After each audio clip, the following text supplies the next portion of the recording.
Welcome to SR7 TV news బులెటిన్ల ముందుగా headlines. Tirumala శ్రీవారి సేవలో సీఎం చంద్రబాబు కుటుంబం.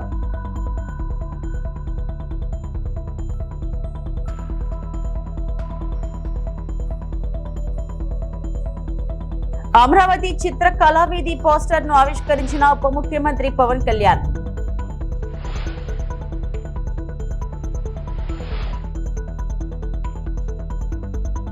అయోధ్య రాముడిని దర్శించుకున్న UP CM Yogi Adityanath.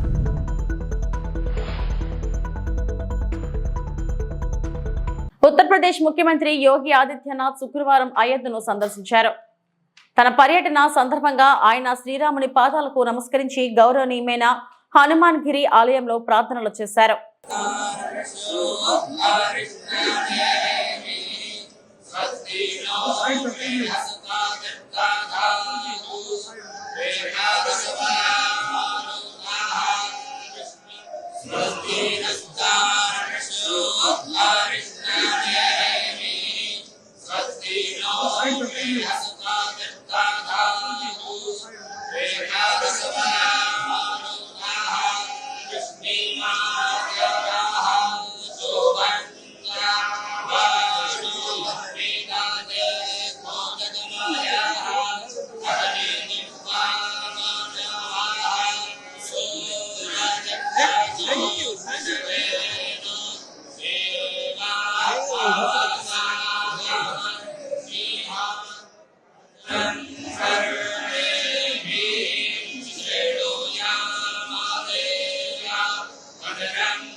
AP ముఖ్యమంత్రి చంద్రబాబు తిరుమల శ్రీవారిని దర్శించుకున్నారు. మనవుడు నారా దేవాంశ్ జన్మదినాన్ని పురస్కరించుకుని కుటుంబ సభ్యులతో కలిసి శ్రీవారి సేవలో పాల్గొన్నారు. అంతకుముందు సీఎం చంద్రబాబుకు ఆలయ మహాద్వారం వద్ద టీటీడీ చైర్మన్ బిఆర్ నాయుడు అర్చకులు లాంఛనంగా స్వాగతం పలికారు. దర్శనం అనంతరం రంగనాయకుల మండపంలో వేద పండితులు ఆశీర్వచనాలు ఇచ్చారు. తీర్థ ప్రసాదాలు స్వామివారి చిత్రపటాన్ని అందజేశారు. ప్రధానంగా బ్రహ్మోత్సవాదులకు సకల దేవతలను, సిద్ధులను, సాధ్యులను, యతీశ్వరులను అందరినీ కూడా ఆహ్వానించడం జరుగుతుందో అటువంటి ధ్వజ స్తంభానికి వామభాగం నుంచి, అంటే ఆలయంలోకి ప్రవేశించేప్పుడు ఎడమవైపు నుంచి వెళ్ళి భగవద్ దర్శనం అనంతరం ఆ ధ్వజస్తంభానికి మరో పక్క నుంచి వెళితే ఈ తిరుమల క్షేత్రంలో భక్తులందరూ కూడా రుచి కలిగినటువంటి భోజనాన్ని ఇక్కడ ఉచితంగా పొందటానికి అర్హులే. ఇందులో ఒకరికి ప్రధానమైనటువంటి వారికి అంతరించుకుని ఎంతోసేపు ఎదురు చూసి స్వామి సందర్శనం అయిన తరువాత ఆ స్వామి మహిమల్నే ఒకరికొకరు చెప్పుకుంటూ పరవశించి ఇసుక పాత్ర వలె ఎంతకీ తరగనటువంటి వారి అనుభూతులు పరస్పరం అందించుకుంటూ ఆ తర్వాత మాతృశ్రీ వేంగమాంబ అన్నదాన సత్రానికి వచ్చి ఈ అన్నప్రసాద కేంద్రంలో భోజనాన్ని స్వీకరించడం చేస్తూ ఉన్నప్పటికీ కూడా అక్కడ ఉపాహారం స్వీకరించిన లేదా ఆహారాన్ని స్వీకరించిన మనసులో శ్రీనివాసుని దివ్యమంగళ విగ్రహం దర్శించినటువంటి తన్మయత్వంతోనే పులకించిపోతూ ఉంటారు. ముఖ్యమంత్రి వర్యులు స్వయంగా వడ్డన కూడా చేస్తూ ఉన్నారు. తన పౌత్రునితో కలిసి కేవలం స్వామి సేవలో మేము కూడా దాసుల్లానే ఉండాలి. ఈ క్షేత్రంలో వచ్చేటువంటి దివ్య ఆళ్వారుల భావన ఇది. నజ్జన్మన ఫలమిదం మధుకైట భారే, నజ్జన్మన ఫలమిదం మధుకైట భారే, మత్ప్రార్థనీయ మదనుగ్రహ ఏష ఏవ, త్వద్భృత్య భృత్య పరిచారక భృత్య భృత్య భృత్యస్య భృత్య ఇది మాం స్మర. ఏడుకొండలను ఆనుకుని ఎలాంటి వాణిజ్య కార్యకలాపాలకు తావలేదని ముఖ్యమంత్రి చంద్రబాబు తేల్చి చెప్పారు. వైసీపీ హయాంలో హోటళ్లకు ఇచ్చిన అనుమతులు రద్దు చేసినట్లు తెలిపారు. ముఖ్యమంత్రులు ముందుకొస్తే అన్ని రాష్ట్రాల్లో వెంకన్న ఆలయాలు నిర్మిస్తామని ప్రకటించారు. శ్రీవారి ఆలయాల నిర్మాణాలకు ప్రత్యేక ట్రస్ట్ ఏర్పాటు చేస్తామని సీఎం వెల్లడించారు. తిరుమల క్షేత్ర అభివృద్ధిపై టీటీడీ చైర్మన్ ఈవో అదనపు ఈవోతో సమీక్ష నిర్వహించారు. ముంతాజ్ హోటల్ కూడా చెప్పి ముంతాజ్ హోటల్ మార్చారు. అయినా కూడా నేను వారికి చెప్పింది ఇక్కడ మీకు ఇవ్వలేం, అందుకనే ఇక్కడ 3కి ఇచ్చారు. ఏదైతే విష్ణువి వర్స్టైల్ వెంచర్స్ 10.32, ముంతాజ్ హోటల్స్ 20 ఎకరాలు, MRKR construction industries private limited 5 ఎకరాలు ఇచ్చారు. ఈ 35.32 క్యాన్సిల్ చేస్తున్నాం. ఇక్కడ ఎవ్వరు కూడా కమర్షియలైజ్ చేయడానికి వీలు లేదు. ఏడు కొండలు ఆనుకొని ఎలాంటి కమర్షియలైజేషన్ కానీ అపవిత్రం చేసే కార్యక్రమాలు ఎక్కడా ఉండడానికి వీలు లేదు. నేను వాళ్ళు కూడా, ఎందుకంటే ఓబ్రాయ్ హోటల్స్ చాలా హోటల్స్ కడుతున్నారు, కట్టినప్పుడు వాళ్ళకు కూడా చెప్పాను, ఇక్కడ ఏమాత్రం కూడా అపవిత్రం అంటే మీరు వాళ్ళు ఒక స్టేజ్లో మేము వెజిటేరియనే పెడతామని కూడా ముందుకు వచ్చారు. అయినా కూడా నేను చెప్పింది ఈ ప్రిమిసెస్లో మాత్రం ఎవ్వరూ ప్రైవేటు వ్యక్తులు ఉండడానికి వీలు లేదు. అవసరమైతే ఆల్టర్నేటివ్ ల్యాండ్ ఇస్తామని చెప్పాం. దేశంలో ఉండే అన్ని రాజధానుల్లో వెంకటేశ్వర స్వామి దేవాలయం కట్టాలనేది ఒక నిర్ణయం, ఒక సంకల్పం చేశాం. దాని ప్రకారం అందరికీ విజ్ఞప్తి చేస్తున్నాం. అక్కడ ముఖ్యమంత్రి కూడా రాస్తాం. వాళ్ళు కానీ ముందుకు వస్తే వెంకటేశ్వర స్వామి దేవాలయం భారతదేశంలో ఉండే అన్ని రాష్ట్ర రాజధానుల్లో కట్టాలనేది ఒక ఆలోచన. ఈ ఆలోచన టీటీడీ కూడా వర్కౌట్ చేసి ముందుకు తీసుకెళ్తారు.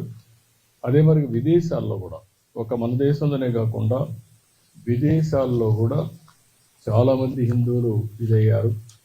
ప్రపంచంలో ఉండే హిందువులకి ఒక ఆలోచన ఉంటుంది, కలియుగ దేవుడు వెంకటేశ్వర స్వామి, ప్రతి ఒక్కరూ ఒకసారి కానీ ఎక్కువ సార్లు కానీ ఇక్కడికి వచ్చి దర్శనం చేసుకోవాలనేది ఒక సంకల్పం.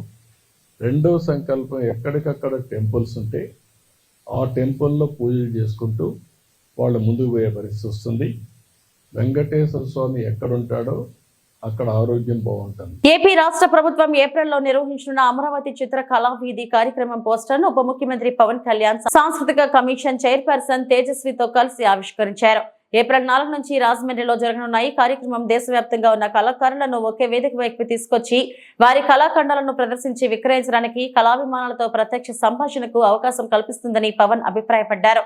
ఈ ప్రత్యేకమైన కళా ఉత్సవం రాష్ట్రంలోని కళాకారులందరికీ ఒక ఆశాకిరణంలో నిలుస్తుందని చెప్పారు. అమరావతి చిత్రకళ వీధి అనేది ఇది కేవలం ఒక కళా ప్రదర్శన మాత్రమే కాదు, మన రాష్ట్రంలోని మరియు దేశవ్యాప్తంగా ఉన్న కళాకారులకు చాలా వారి వర్క్ ని, వారి కళను చూపించుకునే అరుదైన అవకాశం ఇది. మన రాష్ట్రంలో ఎన్నో ప్రతిభావంతులైన కళాకారులు ఎందరో ఉన్నారో వాటికి సరైన గుర్తింపు, ప్రోత్సాహం లేదు, వారికి దొరకట్లేదు. పద్మశ్రీ అవార్డు పొందిన గొప్ప కళాకారులు కూడా సరైన వేదిక లేక తమ ప్రతిభని చూపలేకపోయారు. కానీ అమరావతి చిత్రకళ వీధి ద్వారా వారు తమ కళని ప్రదర్శించుకునే అవకాశం ఈ రకంగా కలుగుతుంది. మన రాష్ట్రపు కలంకారీ, చెరియల్ పెయింటింగ్స్ లాంటి సాంప్రదాయ చిత్రలేఖనాల నుంచి ఆధునిక డిజిటల్ కళల వరకు ప్రతి కళాకారుడికి ఇక్కడ ప్రోత్సాహం లభిస్తుంది.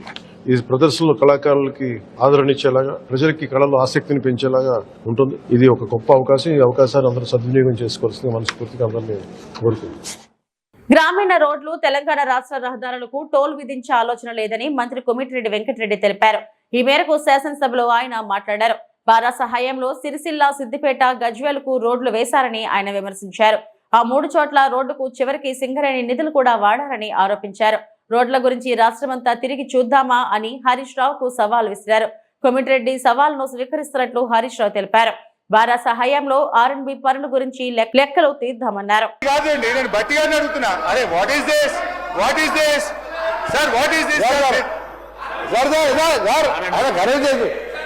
గౌరవ సభ్యులు హరీష్ రావు గారు వారికి తెలియజెప్పేది అంటే 40% కాంట్రాక్టర్స్కు పంచాయతీరాజ్ కూడా అదే విధంగా 12,000 కిలోమీటర్లు, మాదొక 12,000 కిలోమీటర్లు, ఎవ్రీ ఇయర్ 4,000 కిలోమీటర్స్ లెక్క కంప్లీట్ చేయాలని ఏప్రిల్ 2nd వీక్లో టెండర్స్ ప్రాసెస్ స్టార్ట్ చేసి మే, జూన్ వరకు వర్క్ స్టార్ట్ చేయాలి. ఎందుకంటే అధ్యక్ష ఇవన్నీ ఎందుకంటే 10 సంవత్సరాలు ఒక్క గుంట పూడలే, ఒక్క రోడేలే, ఒక కట్టిన కాలేజీ కూలిపోయింది. వీళ్ళు ఏమైనా ఇలా దోపిడిగా రోడ్ అధ్యక్ష ఒకటే చెప్పదలుచుకున్నాను. అంటే నేను R&B మినిస్టర్గా నేషనల్ ఆహ్వానంతో మన ప్రపంచంలోనే యాక్సిడెంట్లలో భారతదేశంలో ఎక్కువ మంది యాక్సిడెంట్ జరుగుతున్నాయి. ఇండియా మళ్ళీ భారతదేశంలో ఈ తెలుగు రాష్ట్రాలలోనే ఎక్కువ యాక్సిడెంట్లలో మరణించడం, హ్యాండిక్యాప్డం జరుగుతుంది. తెలంగాణ రాష్ట్రంలో 5 ఏళ్లలో రోడ్ల గురించి మర్చిపోయి అధ్యక్ష ఎక్కడెళ్ళి పోదాం. ఇప్పుడు మేము మొన్న 500 కోట్లు మా ఫైనాన్స్ మినిస్టర్ గారు ఎమర్జెన్సీ రిపేర్స్ కింద రిలీజ్ చేసిండు. అది అప్పుడే టెండర్స్ పిలిచినాం. ఇది మేము జూన్ నుంచి దేశంలో రోల్ మోడల్ రోడ్లు ఎక్కడున్నాయంటే తెలంగాణ కేర్ ఆఫ్ అని చూపిస్తాం. ఎందుకంటే రోడ్లు అధ్యక్ష మనం ఏదైనా మాట్లాడచ్చు, కమిషన్లకు వచ్చే ప్రాజెక్ట్ వాడచ్చు. రోడ్లలో కమిషన్ రావు కాబట్టి దాన్ని పక్కన పెట్టిను. మేము చేసి చూపిస్తాం. మినిస్టర్ గారు క్లారిఫై చేస్తున్నాం. 40% from contractor side, 60% from financial institute. అధ్యక్ష, నేను బట్టి గారిని ఏమడుతున్నా అంటే 40% కాంట్రాక్టర్లు పెట్టిన డబ్బును ఏ రకంగా చెల్లిస్తారో ఆర్థిక మంత్రి గారు చెప్పాలి. ఎందుకంటే నేషనల్ హైవేస్ లో అయితే టోల్ గేట్లు పెట్టి వసూలు చేసి కాంట్రాక్టర్లకు చెల్లిస్తారు. మరి మీరు తమ ఊరు నుంచి పక్క ఊరికి పోవాలంటే, గ్రామం నుంచి మండలానికి పోవాలంటే టోల్ గేట్లు పెట్టి ప్రజల దగ్గర డబ్బులు వసూలు చేస్తారా? లేదు వచ్చే 10 ఏళ్ల పాటు రాబోయే ప్రభుత్వాల మీద అప్పుల భారం వేస్తారా? దాన్ని స్పష్టంగా చెప్పాలని నేను సూటిగా బట్టి గారిని తమ రిప్లైలో చెప్పాలని కోరుతా ఉన్నాను. అధ్యక్ష, ఇకపోతే ఫైనాన్స్ ప్రజలని హౌస్ ద్వారా ప్రజలని మిస్గైడ్ చేసే మాటలు, ప్రజలని మిస్గైడ్ చేయొద్దు. ఇప్పుడు అడిగే ప్రశ్న మీరు టోల్ అనేది ప్రసక్తే లేదు. మేము కాంట్రాక్టర్లకు ఆ 40% కూడా ఎవ్రీ 6 months గా 3 months గా ఒక డిస్ట్రిక్ట్ వైజ్ టెండర్ పిలిచి కాంట్రాక్టర్లు 40% మేము పే చేస్తాం, 60% తీసుకున్న లోన్ కూడా మేమే పే చేస్తాం. టోల్ అనేది ప్రసక్తే లేదు. మేము ట్రాన్స్పరెంట్ గా ఇది రాష్ట్రం మొత్తం Panchayati Raj village to mandal to district head quarter double roads తోని మోడల్ గా వచ్చే 3 years తర్వాత అప్పుడు మీరే రోడ్ల మీద తిరుగుతారు, మీరే చూసి అప్పుడు అర్థమవుతుంది మీకు. టోల్ ప్రసక్తే లేదు, టోల్ అనే మాటే లేదు. అధ్యక్ష, మా ప్రశాంత్ రెడ్డి గారు R&B శాఖ మంత్రి ఉన్నప్పుడే కేసీఆర్ గారు ఈ రాష్ట్రంలో ప్రతి మండలానికి డబుల్ రోడ్ వేశారు, ప్రతి జిల్లా కేంద్రానికి 4 లైన్ రోడ్ వేశారు. అధ్యక్ష, అయితే ఈ 40% వైఎస్ఆర్సీపీ మర్రి రాజశేఖర్ ని ఏనాడు మోసం చేయలేదని, పైగా ఉన్నత స్థానాలు ఇచ్చి గౌరవించిందని మాజీ మంత్రి చిలకలూరిపేట నియోజకవర్గ ఇన్ఛార్జ్ వెడల రజని గుర్తు చేశారు. పార్టీని వీడే క్రమంలో వైఎస్ఆర్సీపీపై ఎమ్మెల్సీ మర్రి రాజశేఖర్ చేసిన విమర్శలకు ఆమె స్ట్రాంగ్ కౌంటర్ ఇచ్చారు. శుక్రవారం ఆమె మీడియాతో మాట్లాడుతూ మర్రి రాజశేఖర్ నిన్న పార్టీకి రాజీనామా చేశారు. వైఎస్ఆర్సీపీలో తనకు గౌరవం దక్కలేదని, పదవులు దక్కలేదని అన్నారు. 2004లో ఇండిపెండెంట్ గా పోటీ చేసిన మర్రి కోసం వైఎస్ రాజశేఖర రెడ్డి ప్రచారం చేశారు. వైఎస్ఆర్సీపీలో చేరాక ఆయనకు వైఎస్ జగన్మోహన్ రెడ్డి జిల్లా అధ్యక్ష బాధ్యతలు అప్పగించారు. 2014 ఎన్నికల్లో ఓడినా సరే ఆయనను బాధ్యతల్లో కొనసాగించారు. వైఎస్ కుటుంబం మర్రి రాజశేఖర్ కు ఎంతో గౌరవం ఇచ్చింది, వైఎస్ఆర్సీపీ ఎంతో ప్రాధాన్యత ఇచ్చిందని ఆమె పేర్కొన్నారు. ఒక్కసారి ఆలోచన చేయండి. పార్టీని, పార్టీ సింబల్ని కాదని ఆ దివంగత నేత వైఎస్ రాజశేఖర రెడ్డి గారు మర్రి రాజశేఖర్ గారికి ఏ విధమైనటువంటి గౌరవాన్ని ఇచ్చారు, ఏ విధంగా మద్దతుగా నిలిచారు, వారు ఎమ్మెల్యేగా అవడానికి కారకులయ్యారు అనేటి విషయాన్ని నేను గుర్తు చేస్తున్నాను. ఆ తర్వాత 2009లో మరి రాజశేఖర్ గారికి ఇక్కడ చిలకలూరుపేట నియోజకవర్గంలో కాంగ్రెస్ పార్టీ తరఫున పోటీ చేసేటువంటి అవకాశం వారికి దక్కింది. 2009లో అన్ఫార్చునేట్లీ కాంగ్రెస్ పార్టీకి అధికారంలోకి వచ్చింది. ఇక్కడ మర్రి రాజశేఖర్ గారు ఓడిపోవడం జరిగింది. అయినప్పటికీ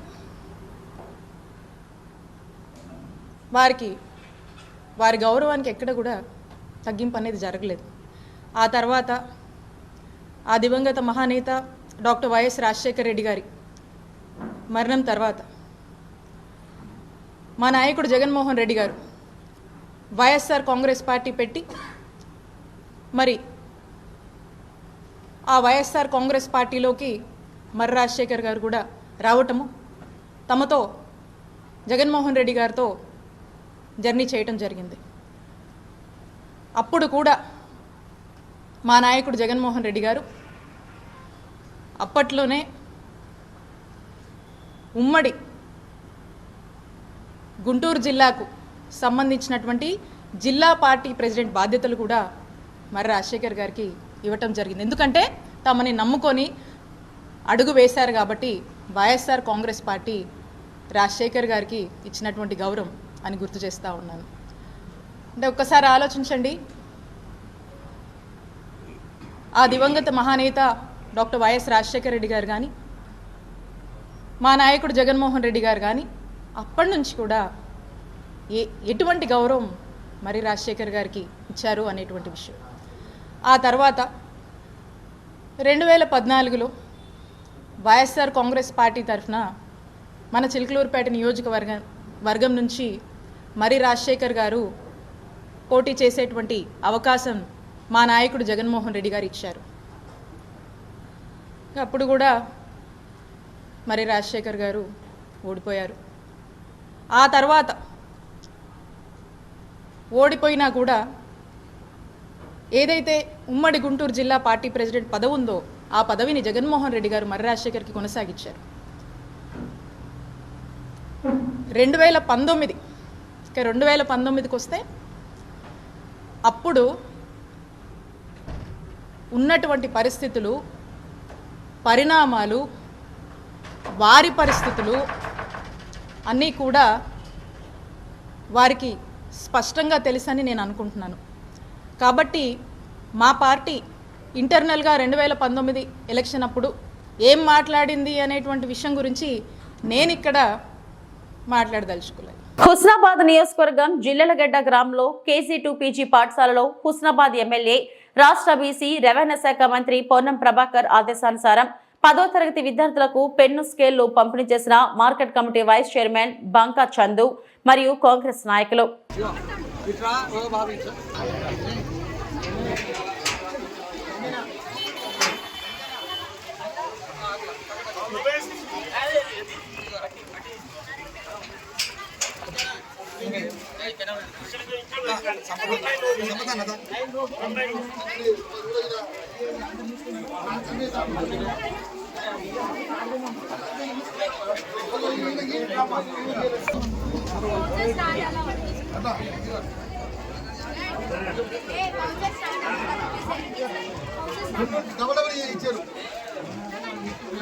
అన్న నమస్తే, అప్పుడే పిలిచిన సప్లై చేస్తారు.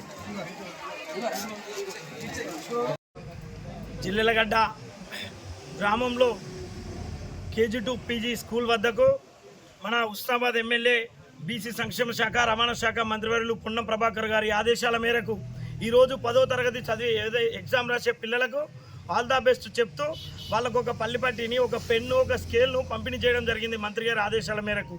పిల్లలు ఇక్కడ చదువుకునే పిల్లలు మంచిగా వారు ఎలాంటి భయానికి లోను కాకుండా ఎగ్జామ్ రాసి వారి యొక్క భవిష్యత్తును ముందుకు తీసుకుపోయే విధంగా వాళ్ళు మంచి ఎగ్జామ్ రాయాలని చెప్పేసి కోరుకుంటూ, అలాగే కాంగ్రెస్ ప్రభుత్వం వారికి మెడ్ ఛార్జీలు, కాస్మెటిక్ ఛార్జీలు పెంచి వారి యొక్క కష్ట సుఖాల్లో భాగస్వాములైన మన సీఎం రేవంత్ రెడ్డి గారు వారు కూడా అన్నారు, గవర్నమెంట్ స్కూల్లో చదివే పిల్లలు మంచి మెరిట్ తీసుకొచ్చేలా అక్కడున్న పనిచేసే టీచర్లు, విద్యార్థులు మంచిగా చేసి వారికి ఎక్కువ మార్కులు వచ్చేలా వారిని అలా తీర్చిదిద్దాలి అని చెప్పేసి చెప్పినందుకు, అలాగే ఈరోజు 10వ తరగతి ఎగ్జామ్ రాసే పిల్లలందరికీ ఆల్ ద బెస్ట్. మీరు మంచిగా ఎగ్జామ్ రాయండి, ఆలోచన చేసుకొని తల్లిదండ్రుల గౌరవాన్ని కాపాడండి అని చెప్పేసి తెలియజేసుకుంటూ ముగిస్తున్నాను. నమస్కారం. గత తెలంగాణ బడ్జెట్ లో అంకెల గారడీలు తప్ప అమలు చేసిందేమీ లేదంటూ మాజీ మంత్రి హరీష్ రావు విమర్శించారు. 16 నెలల్లో ఒక్క ఇందిరమ్మ ఇల్లు కట్టింది లేదంటూ దుయ్యబట్టారు. జాబ్ క్యాలెండర్ అమలు చేసిందేమీ లేదన్నారు. ప్రకటించిన 6 పెండింగ్ సాగునీటి ప్రాజెక్టులను పూర్తి చేయలేదంటూ హరీష్ రావు ఆరోపించారు. ఆలోచన ఆశయంతో తన వంతు బాధ్యతగా జాబ్ మేళాలో నిర్వహించారని చెప్పుకొచ్చారు. ఈ రాష్ట్రంలో ఏ రకంగా జరుగుతుందో కూడా ఒకసారి బడ్జెట్లో వారు పెట్టిన లెక్కలు, ఏడాది పాలనలో ఏం జరిగిందో కూడా ఒకసారి చూడాలి అధ్యక్ష. రాష్ట్రంలో 15 నెలల కాంగ్రెస్ పాలన వల్ల ఒక్కొక్క వ్యవస్థ దారుణంగా విధ్వంసం అవుతా ఉంది అధ్యక్ష. వ్యవసాయ విధ్వంసం వల్ల రైతులు ఆత్మహత్యలు చేసుకుంటున్నారు. హైడ్రా విధ్వంసం వల్ల పేద మధ్యతరగతి జనం గుండాగి చనిపోతున్నారు. రియల్ ఎస్టేట్ కుప్పకూలి రియల్టర్లు ఆత్మహత్య చేసుకుంటున్నారు. ఉపాధి దెబ్బతిని ఆటో డ్రైవర్లు తమకు తాము బలి చేసుకుంటున్నారు. చివరికి గురుకులాల్లో చదువుకున్న చిన్నారులు కూడా సరి అయిన ఆహారం పెట్టక 83 మంది పిల్లలు ఈ రోజు ఈ రాష్ట్రంలో చనిపోవడం జరిగింది అధ్యక్ష. బాధ ఏంటంటే అధ్యక్ష, ముఖ్యమంత్రి గారే హోంమంత్రి, ముఖ్యమంత్రి గారే సోషల్ వెల్ఫేర్ మంత్రి, ముఖ్యమంత్రి గారే విద్యా మంత్రి, వారు దగ్గరున్న శాఖల్లోనే ఇవాళ పిల్లలు 83 మంది చనిపోవడం ఇది నిజంగా బాధకరం, సిగ్గుచేట అధ్యక్ష. అధ్యక్ష, గౌరవనీయులు కేసీఆర్ గారు గురుకులాల సంఖ్య 289 నుంచి 1020కి పెంచారు అధ్యక్ష. విద్యార్థుల సంఖ్య దాదాపు 150,000 నుంచి 6 లక్షలకు గురుకుల విద్యార్థులు పెరిగారు అధ్యక్ష. కానీ నేడు గురుకులాల పరిస్థితి చూస్తే అధ్యక్ష గుండె తరుక్కుపోతుంది అధ్యక్ష. అధ్యక్ష, మీరు మా గర్వకారణం అధ్యక్ష. మీరు కూడా దళిత సామాజిక వర్గం నుంచి వచ్చారు. నేను కూడా ప్రతి సంవత్సరం నూతన సంవత్సరానికి 31 డిసెంబర్ ఒక ఎస్సీ హాస్టల్లో పోయి పిల్లలతో కేక్ కట్ చేసి, పిల్లలతో భోజనం చేసి, ఆ పిల్లలతో పడుకోవడం నాకు అలవాటు. పేదలకు ఇళ్ల స్థలాలు వచ్చేంత వరకు పోరాడదాం. పట్టణ ప్రాంతాల్లో 2 సెంట్లు, గ్రామీణ ప్రాంతాల్లో 3 సెంట్లు ఇంటి స్థలాలు ఇవ్వాలి. సిపిఐ రాష్ట్ర కార్యదర్శి జి ఈశ్వరయ్య డిమాండ్. అన్నమయ్య జిల్లా రాయచోటి కలెక్టర్ కార్యాలయం ఎదురుగా సిపిఐ ఆధ్వర్యంలో గురువారం రోజు ఇంటి స్థలాల విషయమై నిరసన కార్యక్రమం నిర్వహించారు. కార్యక్రమాన్ని ఉద్దేశించి రాష్ట్ర సిపిఐ కార్యదర్శి జి ఈశ్వరయ్య మాట్లాడుతూ, కూటమి ప్రభుత్వం ఏర్పడి 9 నెలలు గడిచినా ఇప్పటి వరకు పేదలకు ఇళ్ల నిర్మాణం, స్థలాల మంజూరుకు సంబంధించి ఒక్క అడుగు ముందుకు పడలేదని, దీంతో పట్టణ గ్రామీణ ప్రాంతాల్లో సొంతింటి కళ నెరవేర్చుకోవాలనుకోవాలన్న ఆశ సామాన్య కుటుంబాలకు అందని ద్రాక్షగా మిగిలిందని ఆరోపించారు. పట్టణ ప్రాంతాల్లో 2 సెంట్లు, గ్రామీణ ప్రాంతాల్లో 3 సెంట్లు ఇంటి స్థలాలు ఇచ్చి ప్రభుత్వమే ఇళ్లను నిర్మించాలని డిమాండ్ చేస్తూ సిపిఐ రాయచోటి నియోజకవర్గ సమితి ఆధ్వర్యంలో జిల్లా కలెక్టర్ కార్యాలయం వద్ద ధర్నా నిర్వహించారు. అనంతరం ఇంటి స్థలాలు దరఖాస్తులు డిఆర్ఓకు అందజేశారు. కార్యక్రమంలో సిపిఐ జిల్లా కార్యదర్శి పిఎల్ నరసింహులు, సిపిఐ రాయచోటి నియోజకవర్గం కార్యదర్శి సిద్దిగాల శ్రీనివాసులు, ఆంధ్రప్రదేశ్ మహిళా సమైక్య జిల్లా కార్యదర్శి సుమిత్రమ్మ తదితరులు పాల్గొన్నారు. దాదాపు 12,000 మంది ప్రజలు కలిసి వారందరి చేత అప్లికేషన్లన్నీ ఫిల్ చేయించి రాష్ట్ర ప్రభుత్వం చంద్రబాబు నాయుడు గారు మేము అధికారంలోకి వస్తే మీకు పట్టణ ప్రాంతాల్లో ఉన్నటువంటి వాళ్లకు 2 సెంట్లు స్థలం ఇస్తాం, పట్టణ గ్రామీణ ప్రాంతాల్లో ఉన్నటువంటి వారికి 3 సెంట్లు స్థలం ఇస్తామని చెప్పి ఆయన చెప్పినటువంటి 6 పాయింట్ ఫార్ములాలో ఆయన వాగ్దానం చేశారు. దాని ఫలితంలో రాష్ట్రంలో ఉన్నటువంటి పేద ప్రజలంతా కూడా చంద్రబాబు నాయుడు గారు అధికారంలోకి వస్తే మాకు 2 సెంట్లు 3 సెంట్లు స్థలాలు వస్తాయి, అదేవిధంగా ఇల్లు కట్టుకోవడానికి 4 లక్షల రూపాయలు ఆయన ఇస్తానని వాగ్దానం చేశాడు. అందుకోసం మేము గుద్దిన చోట గుద్దకుండా సైకిల్ పైన గుద్దుతామని మీరు ఓట్లు గుద్దితే 164 సీట్లు అసెంబ్లీలో ఆయన కూటమికి ఈరోజు అసెంబ్లీలో మెజారిటీ వచ్చింది. ఆ అంశాన్ని మేము కొత్తగా అడగడం లేదు, కమ్యూనిస్ట్ పార్టీగా మేము వేరే అంశాలు చెప్పడం లేదు. ఏదైతే చంద్రబాబు నాయుడు గారు ఎన్నికల మేనిఫెస్టోలో, ఏదైతే పవన్ కళ్యాణం బాబు గారు ఎన్నికల మేనిఫెస్టోలో, ఏదైతే పురంధరేశ్వర అక్క గారు ఎన్నికల మేనిఫెస్టోలో, ఉమ్మడి మేనిఫెస్టోలో ప్రకటించామని చెప్పి వాగ్దానం చేశారు. ఆ వాగ్దానాన్ని మీరు అమలు చేయండి. 2 సెంట్లు 3 సెంట్లు తామేమని చెప్పి మనం అడుగుతా ఉన్నాం. ఇప్పటికీ మంత్రివర్గ సమావేశాలు, చాలా మంత్రివర్గ సమావేశాలు జరిగాయి. ఆ మంత్రివర్గ సమావేశాల్లో 9 మాసాలు పూర్తయింది. ఇప్పుడు ఇళ్ల స్థలాలకు సంబంధించి మనం ఒక వైపున అడుగుతా ఉంటే ఈరోజు చంద్రబాబు నాయుడు గారి ప్రభుత్వం చెప్తా ఉంది, ఇప్పటి వరకు ఎక్కడ ఇంటి స్థలము లేనటువంటి వాళ్లకు, గతంలో ఇంటి స్థలం పొందినటువంటి వారికి మేము ఇల్లు ఇస్తాం, వారికి ఇంటి స్థలం ఇస్తామని చెప్పి ప్రకటిస్తా ఉన్నారు.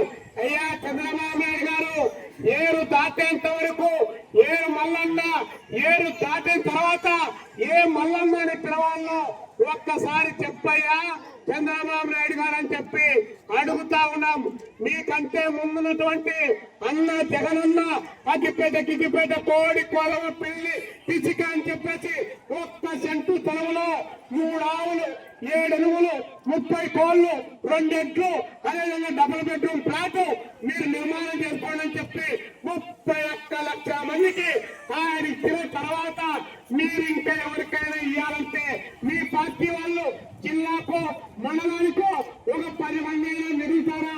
ఎందుకు సార్ అబద్ధాలు చెప్పితే ప్రజలు ఎలా ఊరుకుంటారని చెప్పి చెప్పడానికే రాష్ట్రంలో 26 జిల్లాల్లో వేలాది మంది ఒక్కొక్క కలెక్టరేట్ ముందు వేలాది మంది బయటకు వచ్చి 2 సెంట్లు 3 సెంట్లు స్థలమని అడుగుతా ఉన్నారు. ఆయన చెప్తా ఉన్నాడు, మీకు ఆల్రెడీ ఇల్లు ఇచ్చాం కదా అని. ఇచ్చారు సార్, ఇల్లు ఇచ్చారు. నేను పిల్లలుగా ఉన్నప్పుడు మా అమ్మ పేరుతో ఇల్లు ఇచ్చారు. మా అమ్మ నన్ను కొనింది. నన్ను కొన్న తర్వాత నాకు పెళ్లి అయింది. నేను 2 ముగ్గురు పుట్టించా, వాళ్ళకు మళ్ళీ పెళ్లి అయింది. వాళ్ళు కూడా 2 ముగ్గురు ఉత్పత్తి చేశారు. కానీ ఇవి ఇప్పటివరకు నా బులెటిన్ అప్డేట్స్. నమస్తే.